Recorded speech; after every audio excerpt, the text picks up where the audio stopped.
बिचाई पलंगरिया बेसही हम देती हूँ बेसही हम देती हूँ सासु आई बिचाई पलंगरिया बेसही हम देती हूँ लाला ना भुइया लोट लाला ना भुइया लोटाइयो मचियाही बैठली सासु त बहुअरिया रजकार बहुअरिया रजकार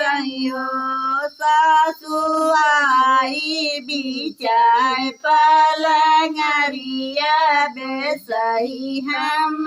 देती लाला ना भुइया लोट लाला ना भुइया लोटाइयो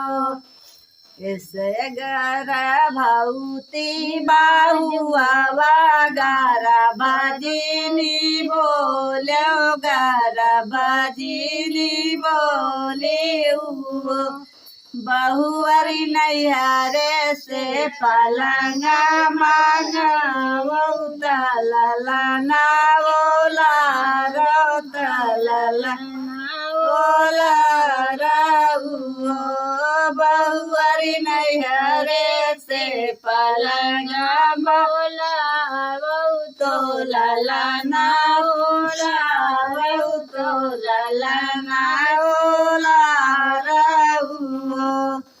कितनी बचन सुनई बहुअर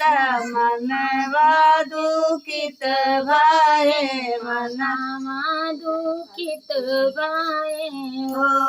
नौआ बाबुआ गे खबर जना पलैया लैके पलैया लैके नौआ बाबुआ गे खबर जना पलंग लैके आवे पलंग लैके आवाइयो दसवा खेलत रहे बेटा तो बाबुआ रज कर बाबुआ रज करियो बाबू तोहरे बेटा तोहरे जले भायनवा भायनवा भुइया लोट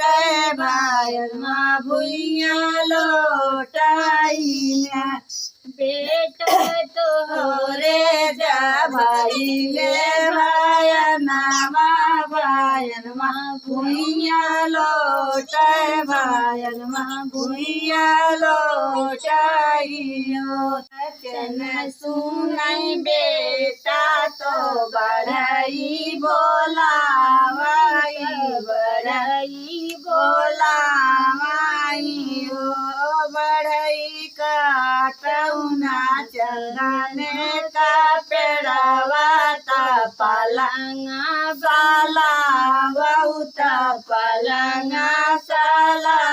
बहु बढ़ई काटौना चंदने के पेड़वा ता बढ़ई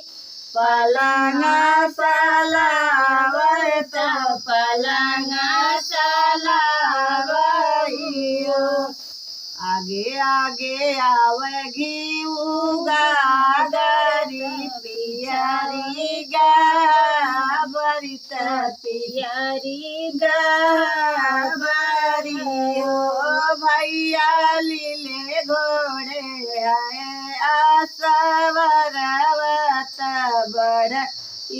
पलंगलिए बड़ाई पलंगलिए ओ भैया लिए घोड़ाए आसवरवत बड़ाई पलंगलिए बड़ाई पलंगलिए मचियाई बैठली सासु उत बहु अरिया राजकार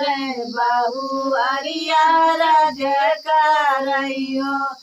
सासू उठी के पारा छाती पलंगिया उठी के पर छिले उठी के पर छिले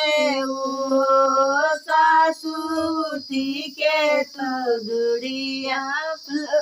दुड़िया मगवती उत गहुआ बटवती उत गहुआ बटवती सासू उठी के दुड़िया ले आवती उत गहुआ बटवती उत गहुआ बटवती